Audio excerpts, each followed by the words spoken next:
After more than 300 published videos, this is where we talk about something truly revolutionary. Have you ever wondered what could be the world's most ancient and valuable discovery?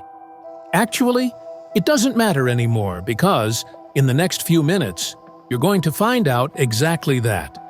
The world's most sensational find is in a vault in Varna, Bulgaria, and instead of being explored, this phenomenal artifact sits dusty and forgotten.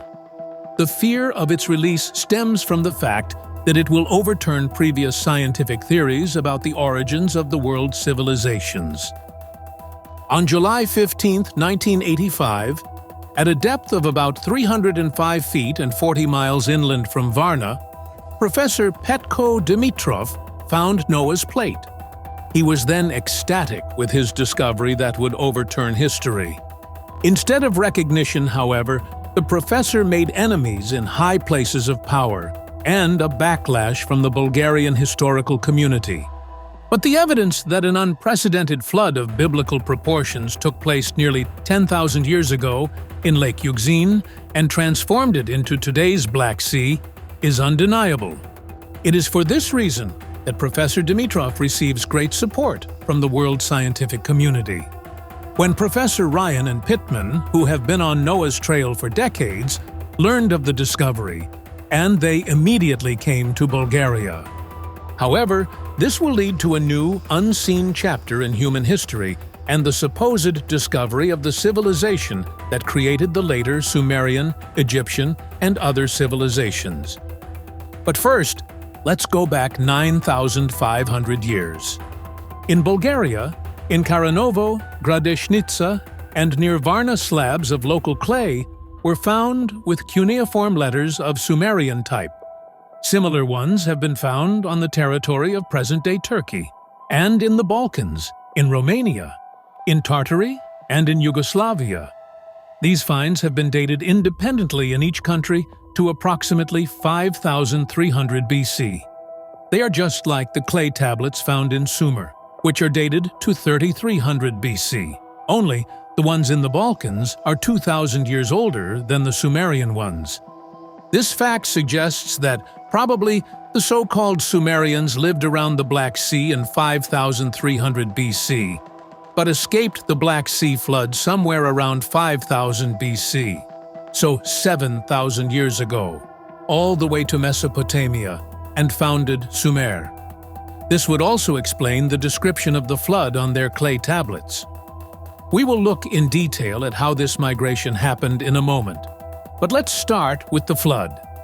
The Black Sea has experienced two sets of two floods, each consisting of one freshwater and one saltwater flood. This is also established by Dr. Ballard, with sonar and side scanning of the ancient Black Sea coastline. The first two floods were great floods and occurred when the huge ice caps of the Great Ice Age melted. Based on a study of the glaciers, the Great Flood has been dated to 9,500 years ago, which matches the dating made by Professor Dr. Petko Dimitrov. The second pair of floods were local, and based on a study of glaciers, this event occurred 7,000 years ago. This is also entirely consistent with Dr. Ballard's dating of a piece of wood pulled from the bottom of the Black Sea. Professor Dimitrov, however, is making a discovery that will change the thread of civilization forever and take what we have known about the flood until now to a whole new level. What is the story behind Noah's plate? On the 15th of July, 1985, Professor Dimitrov and his team made a descent into the paleobed of the river Provadiska, which flowed into the then freshwater lake, today the Black Sea. Crossing the entire shelf, there, on the old shores, the professor noticed the outlines of holes about 305 feet deep. These turn out to be two rows arranged symmetrically. It then became clear that this was the work of man. Scientists came across an old harbor and necropolis located at the bottom of the sea where the lake shore once was. A little further in, about 980, 1,300 feet from the old shores, Dimitrov comes across the so-called Noah's Ark. One of the professor's working theses suggests that Noah's Ark is buried under a thick layer of sand along the shore of the Black Sea, that the paradise of Earth was here, and that even Noah himself lived on these very lands. The plate found is named with a slight wink to history, and that Noah himself most likely lived here at the same time, rather than that he literally ate from it. Or he may have been. The diameter of the plate is 40 centimeters. The height is 10 centimeters with a saddle underneath.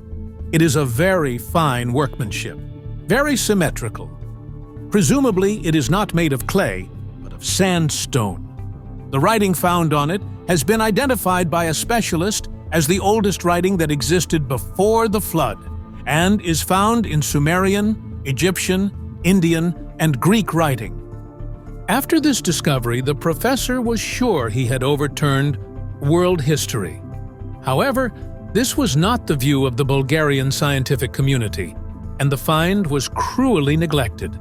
So much so that even today, it is neither displayed anywhere nor is anyone talking about it. Israelis make an offer to Professor Petko Dimitrov to buy the find for $60,000 then. Of course, he refused and declared that it was a priceless find. In 1993, Dimitrov received support from American geologists Professor Ryan and Pittman. So 11 Russian and American scientists boarded the Arkwent. At the bottom of the sea, they discovered old troughs, banks, dunes, etc. But more importantly, they proved that the Black Sea had not been flooded gradually, but that water had suddenly poured into it with the force of 200 Niagara Falls. Then one of the most famous deep-sea explorers and discoverers of the Titanic, Dr. Ballard, comes to help the professor, and they begin joint research. However, this does not end well for both of them. Scientific expedition into the depths of the ancient world. In 2001, Ballard made a donation of $1 million to restore the Bulgarian research vessel Academic. It brings with it extremely powerful equipment that led to the location of over 100 ancient ships on the bottom of the Black Sea. But the situation is getting complicated politically. They began to call the scientist criminal, seeker of green men, etc. Professor Ballard, offended, left Bulgaria and never returned. Professor Dimitrov commented that their opponents in Bulgaria, led by Professor Bozidar Dimitrov, are very violently against the flood in the Black Sea.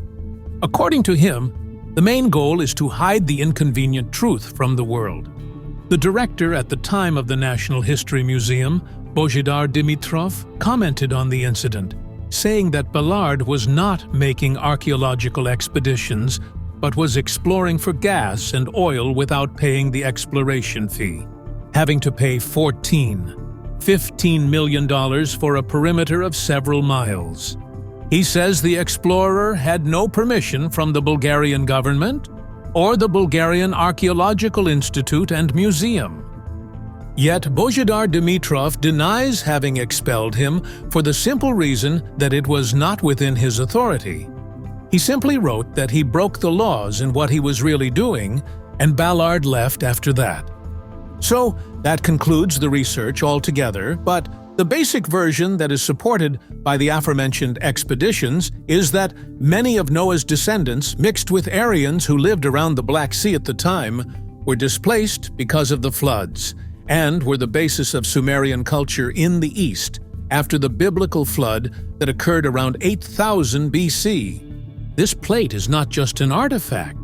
It is the key to solving one of mankind's greatest mysteries, because it supports the thesis that the descendants of Noah and the Aryans split into two main branches, and a southern branch called Sumerians. The word Kim, or him, means winter or cold. The name Himalaya has the same meaning and origin and means cold land. They are called Sumerians because have moved to live in geographical areas with winter. These were tribes living north, east, and west of the Black Sea, who, after local floods, spread further north east and west. The flooded tribes that moved eastward spread as far as China, from the Caucasus and Asia Minor region, to the Pamir Mountains, and later to the Taklamakan and Alishan in northern China. Ancient Indian texts claim that the Aryans settled in the Pamir Mountains north of India around 5000 BC, corresponding to the time of the Black Sea floods. In fact, the tribes were Aryans mixed with descendants of Noah. They founded a prosperous state on the plateau of the Pamir Mountains and named it Balkh to show that they came from the Balkans. It was right on the Silk Road, and the people exported silk from China and spices from India to Europe, and imported European textiles to Asia. Later, the Balkans were called the country of 1,000 cities, and their capital was Bactra. In Greek texts, the entire state of Balkh is called Bactria. Herodotus claims that the Britons or Brigantes originally lived in the Balkans. The name of the British Isles, named after the Briggs, and their sudden development of agriculture around 5000 BC proved that after the Black Sea floods, some of the flooded Briggs fled from the Balkans as far as the British Isles. Other tribes living south of the Black Sea moved further south and settled in Mesopotamia, Palestine, and Egypt. They were called Sumerians because they moved to live in geographic areas with warm weather. The word sum means summer or warm. Professors Walter and Pittman claim that after the Black Sea flood, some of Noah's people went all the way to Egypt. The rapid cultural and economic upsurge that occurred in Egypt around 5000 BC can be explained by the migration of Noah's people. They brought their knowledge and wisdom and developed agriculture to Egypt. Indian and Sumerian texts say that Aryan tribes mixed with Noah's descendants settled in the Zagros Mountains east of Mesopotamia in 5000 BC. It was not until after 4000 BC that they settled into the valley between the Tigris and Euphrates rivers, called Mesopotamia, which in Greek means the land between the rivers. But if you didn't know all this and were left dumbfounded, then our video about the civilization that is more ancient than Sumerian and lived right in the land of the flood will complete your picture of the matter. Click the video on the screen now, and we'll be back together in a second.